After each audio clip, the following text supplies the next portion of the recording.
High. Hey, what's up? এই তো ভালো, তোমার কি খবর? এই তো আলহামদুলিল্লাহ, আল্লাহ ভালো রাখছে। তুমি কোন ক্লাসে পড়ো? আমি এসএসসি ব্যাচ 25। এসএসসি। এই তুমি তো বাচ্চা। হ্যাঁ অবশ্যই, আমি বাচ্চা। তোমার পুরো নামটা যেন কি? আমি শেখ হানাফ জামান। পুরো রাজকীয় নাম। Thank you so much. বাসা কোথায়? বাসাতে। কোথায় থাকো? আমি বাসায় থাকি। তোমার এলাকা কোনটা? আমার এলাকা যে এলাকায় আমি থাকি। উত্তরা? না, তো বাসায়। দুষ্টুমি করতেছে বড় আপুর সাথে, আবার টোলও পরে, দুই গালে দুইটা। থাক ব্রো, বাজে রিজ। কি? বাজে রিজ। বাজেরি? রিজ। রিজ বুঝিনি। ওকে, আপনার ওরা কম, প্যারা নাই। Average Gen Z terms. কথা কি ক্লিয়ার না ভেজাল আছে?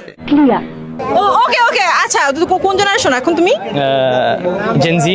জেনজি? Yes. আচ্ছা জেনজি, এই যে যেই টার্মটা তুমি আমাকে বললা, আমাকে শেখাও এটা কি? ওকে, am I getting paid for this? না, তুমি আমাকে শেখাও, আমি তোমার বড় আপু, শেখাও।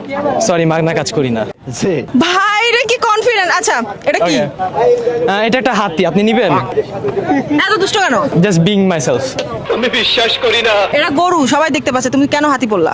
আপনি দেখতে পেলে জিজ্ঞেস করলেন কেন? তুমি ছোট মানুষ, তোমরা জেনজি, তোমরা তো অনেক আচ্ছা। পশ, কি গরুকে হাতি বললা দাও কিনা? আসলে তুমি এটা হাতি মানো আই গেস। সমস্যা নাই যদি এটা হাতির মতো হয়। আচ্ছা ওকে। আচ্ছা, আমি শুনেছি তুমি নাকি ইনস্টা ইনফ্লুয়েন্সার। নিজেকে মানি না, মানুষ মনে করে, সো দ্যাটস তাই? ইয়া। একটু চেহারাটা দিকে ঘুরাও তো। নিজেকে মানো না কেন? বিকজ আমি ক্যাজুয়ালি ভ্লগ করি অ্যান্ড আমি আমার এক্সপিরিয়েন্স শেয়ার করি, সো এটাতে কেউ ইনফ্লুয়েন্স হইতেছে না আই গেস। কোন ইনফ্লুয়েন্সার বা কন্টেন্ট ক্রিয়েটর তোমার হচ্ছে আইডল বাংলাদেশের? টু বি অনেস্ট, বাংলাদেশি তেমন কেউ না। আমি ফরেন ভ্লগার্স দেখি বা ইউটিউবার্স দেখি। কারা ফরেন কারা? লাইক আমি আইশো স্পিডকে ফলো করি, he is one of my favourite.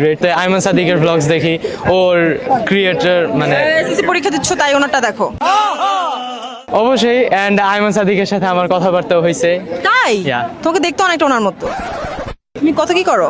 আমি তেমন কিছু না, আমি খালি পড়াশোনা করি আর ভাদাইম্মা ঘুরে ফিরে বেড়াই। বাদাইম্মা? ইয়েস, আমি ভালো। কি আমার কিন্তু মাথায় এখন ওইটা ঢুকে আছে, কোন একটা ওয়ার্ড বলছিলা যেটা আমি বুঝি না, এখন ওটা আমাকে বোঝাও। That's ridge.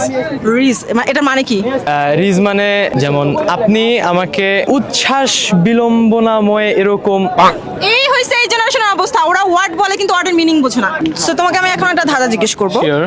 এমন কোন জিনিস যা দৌড়ায় না কিন্তু সবকিছুকে পেরিয়ে যায়? এমন কোন জিনিস যেটা দৌড়ায় না কিন্তু সবকিছুতে পেরিয়ে যায়? সবকিছুকে ছাড়িয়ে যায় কিন্তু দৌড়ায় না। দৌড়ায় না, সবকিছুকে ছাড়িয়ে যায়। আমার ঈদের বাজেট। লজিক্যাল। সো আমার বাজেট। লজিক্যাল না, এবার এটার একটা উত্তর আছে। আমি লজিক্যাল উত্তর চাই না, একটা জেনুইন উত্তর চাই। সো লক করা হইলো আমার ঈদের বাজেট। সময়, টাইম। টাইম দৌড়ায় না, তো টাইমের পা আছে যে দৌড়াবে। এটাই তো টেকনিক্যালি কোশ্চেন। So okay. আচ্ছা, তো আমি তোমাকে একটা টাস্ক দিব, তুমি Okay. যদি এটা জিততে পারো তোমাকে আমি এখান থেকে প্রাইজ মানি দিব, যদিও তুমি অনেক বড় লোক, প্রাইজ মানি দরকারও হয় না, না। আমি গরিব মানুষ। আমি কেন বড় লোক বললাম? কারণ ইনস্টাতে তোমার 3.2 মিলিয়ন ফলোয়ার্স, তুমি বলেছিলে। পার মান্থ ভিউজ এর কথা বলছি। Per month views? তাহলে হ্যাঁ ভাই। ইনস্টাতে হ্যাঁ, আমি গরিব মানুষ, সেটাই তো বললাম। ইনস্টাতে তোমার ফলোয়ার্স কত? আছে 6000 এর আশেপাশে। অনেক বেশি। অনেক কম। আরে ছোট মানুষ, কেবল এসএসসি দিচ্ছ তো সেই সব অনেক বেশি।